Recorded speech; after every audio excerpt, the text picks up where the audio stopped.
Hey guys, Mr. Happy here, and I just wanted to do a fun little video for you guys. With A Realm Reborn opening up the possibilities of fighting lots of classic Final Fantasy enemies and some of the more recent ones, I started to wonder what their raid bosses would be like if they were somehow implemented. Now I'm not talking about your Sephiroths and your Kefkas, but I am talking about some classic Final Fantasy summons, primals, aeons, and other super boss type creatures that we've seen across the series. Now, specifically, I started thinking about what summons I'd like to see in the game. Since a lot of people like to ask me that question, I decided to think about it for a little bit.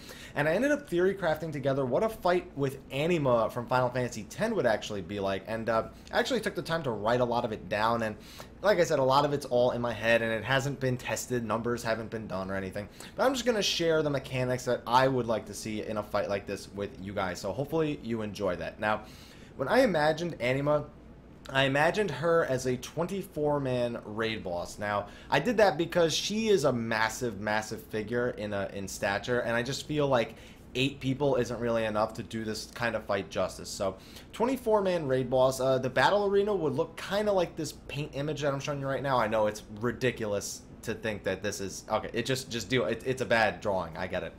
But since she has no technical rear in this sort of setup, I imagine that both her flank and her rear would be located on the sides where the yellow part is. I think that's yellow. It's yellow or green. I don't know.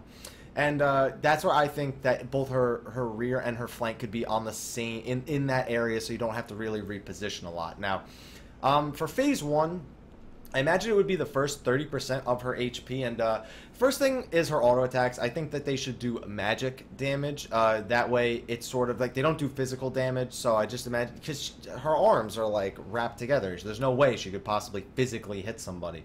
So that's how I imagine her auto attacks being. I also imagine that if a target's not in range, she should be able to pretty much instantly kill anyone who she attacks using one of her main moves, which is Pain, and that instantly killed anyone in Final Fantasy X. So why not here, right? So I also think that she should cast Pain regularly, and that it should have sort of a red indicator, kind of like in the Beta Phase 3, like this picture right here, and it should instantly kill any of the targets that are hit inside of there as well. Now, I also imagine that Phase 1 shouldn't be that complicated, but I do want it to be sort of, you know, iconic, and this is the phase, and this only happens in this phase kind of thing. So, Phase 1, I imagine she should have a rotating summoning thing, where she basically summons one ad, then another ad, then both ads together. So, the first ad she would summon would be Anima's Elemental, and it would cast powerful magic on random members in the raid. It would spawn right in the center of the room, and it would be susceptible to all forms of CC, including sleeps and stuns. Next, on the second one, she would summon Dark Realm Skeletons, which rise out of the ground in random locations all around the arena. So they can be spawned anywhere, but they will all go immediately for the person who has the highest amount of enmity on Anima. These are smaller skeletons than you usually see, and they attack a little bit faster. So it'd be preferred to have somebody who can mitigate a lot of damage, tank these kind of ads. If they're not killed quickly, I'd want them to do an ability called Life Drain, which would drain HP and give it to Anima. That way, if you don't kill them right, it will extend the phase and the amount of damage and resources that you'll expend in the process. And then every third summoning, she will summon both of them, and since you can CC the Elemental, you could take care of the Elemental while taking care of the Skeletons. All of them would also spawn in the center of the room as opposed to all over the place. So I imagine that those kind of mechanics for Phase 1. Keep in mind, though, that I did imagine that she would be able to cast Pain on the raid while they're dealing with the ad. So you still have to be very conscious of where you are and make sure you have somebody in range of her so that she doesn't start instantly wiping your raid. Now, Phase 2 would begin at 70%, and it would actually cause Anima to draw the entire raid into the Underworld, where her lower half resides, with her arms chained together. For those of you who haven't played Final Fantasy X, her arms are chained together initially.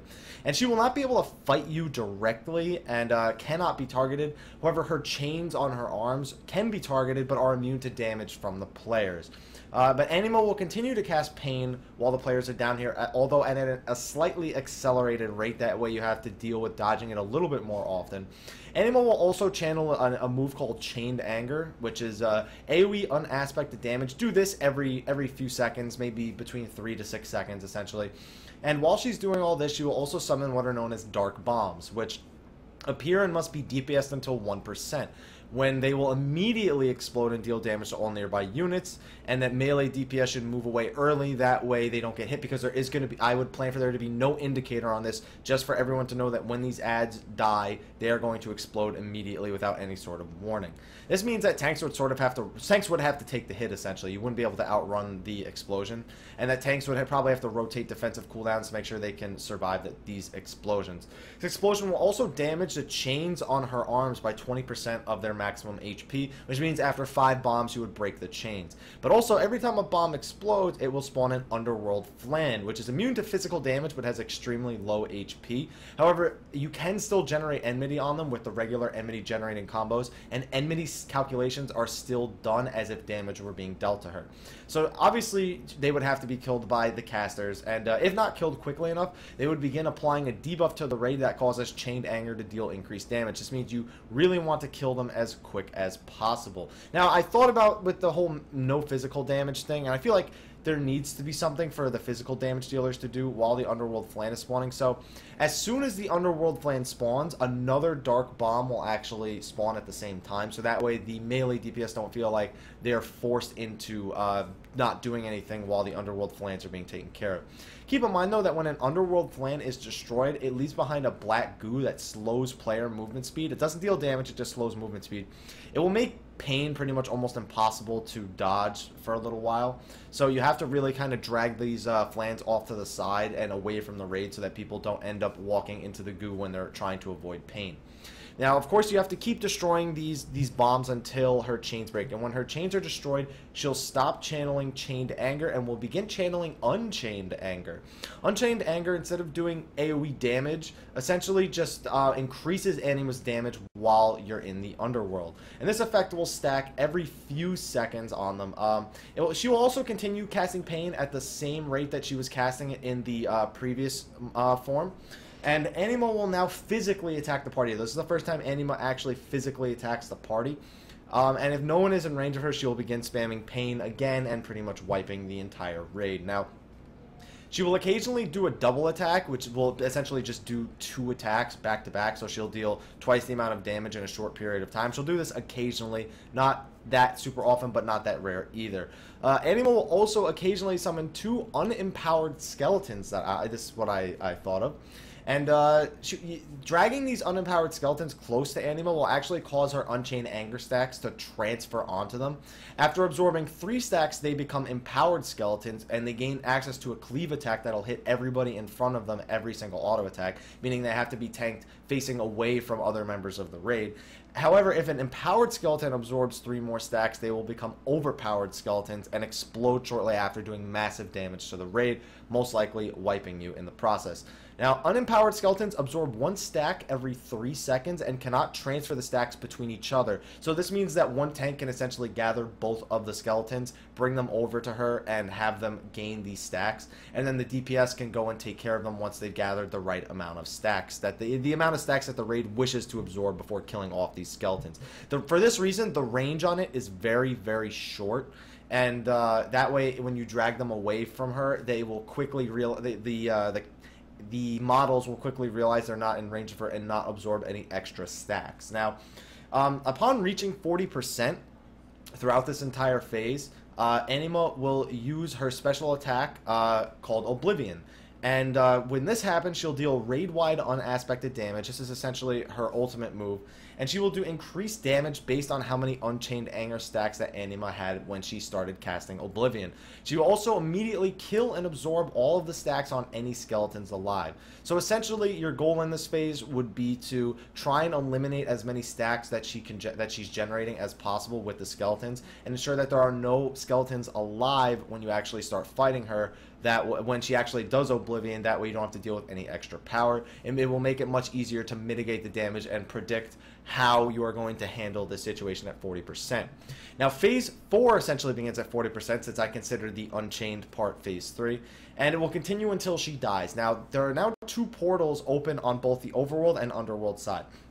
Essentially, when you use them, they let you transport between the Overworld and the Underworld. Now, When the raid must engage both of Anima's halves, both her upper half and her lower half, in combat at the same time.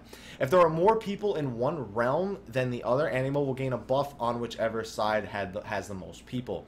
This includes dead members that may die in the Underworld or the Overworld. And for each dead member during this final phase, Anima will also generate 0.5% of her maximum HP every 6 seconds. She can't go back into Phase 3 doing this, but she can prolong Phase 4, which you don't want. Resurrecting someone, however, does remove this bonus that she gets. So if you resurrect someone, she will stop regenerating this bonus health every however many seconds. Now, people who are fighting Anima's top half will have to deal with pain. It will only be cast up here at this point, so people in the lower half don't need to worry about it anymore. However, she will also begin placing the black goo that was in the Underworld in the Overworld now. She will begin spitting it out and spawning it in areas, and it will now deal damage and slow anybody who stands inside of it.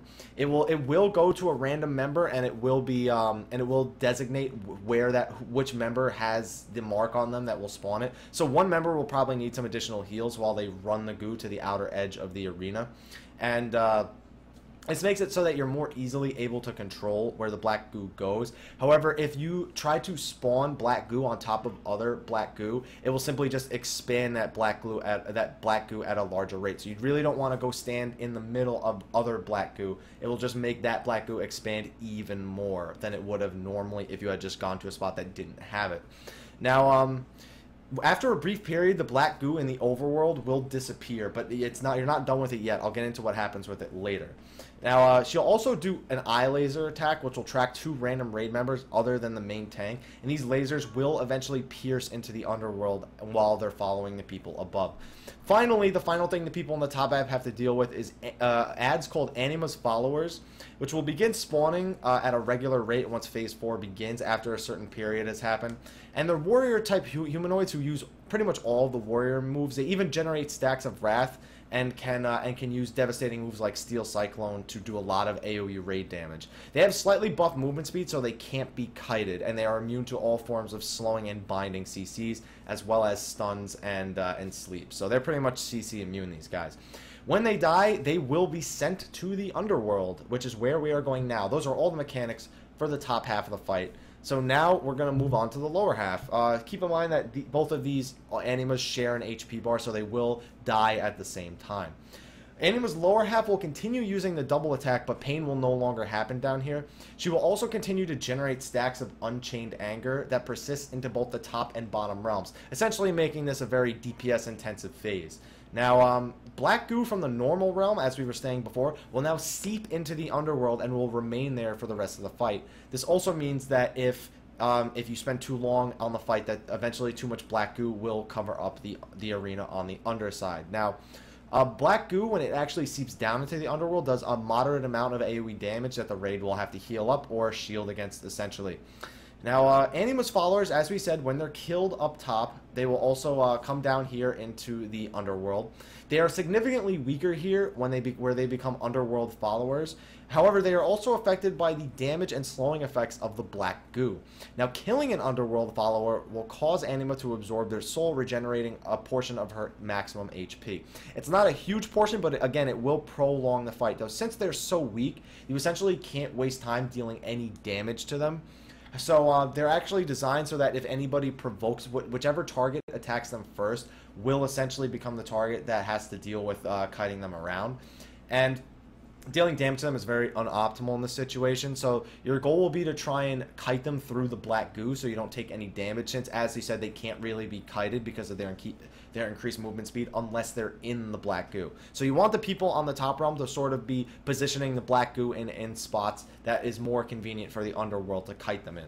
Also, the eye lasers that I said will pierce into the Underworld, they will pierce in a direction directly down from the exact same spots that they appeared on the upper realm. So you'll essentially be able to warn people where it's going to occur when they're in the Underworld, and they will shoot straight down after a few seconds after the eye lasers have ended in the top phase. So your goal here is to really try and finish the fight before she gets too many Unchained Anger stacks, or before she heals too much from the ads, or before your Underworld becomes overwhelmed with the black goo. Essentially, when people start dying, she starts generating even more HP, so it's a really, really intensive fight that I think would be great in Final Fantasy XIV, A Realm Reborn. What do you guys think, and what kind of bosses would you like to know about? What kind of bosses would you like to theory craft in terms of you'd like to see in A Realm Reborn? Leave it in the comments below. Also, like, favorite, subscribe, and share. Also, follow me on Facebook and Twitter where you can give me more suggestions. And also, if you'd like to donate to my YouTube channel, there's links in the description below. You can donate, help me get some new equipment, and make sure I can keep putting out quality content for you guys. There's also the Save the Children Foundation, which you can donate to below. And if you need more details about that, feel free to send me a message. But anyway, guys, thank you for watching. I hope you enjoyed this little speculation slash theory crafting slash make-believe fight with Anima that we just had, and until next time, take care.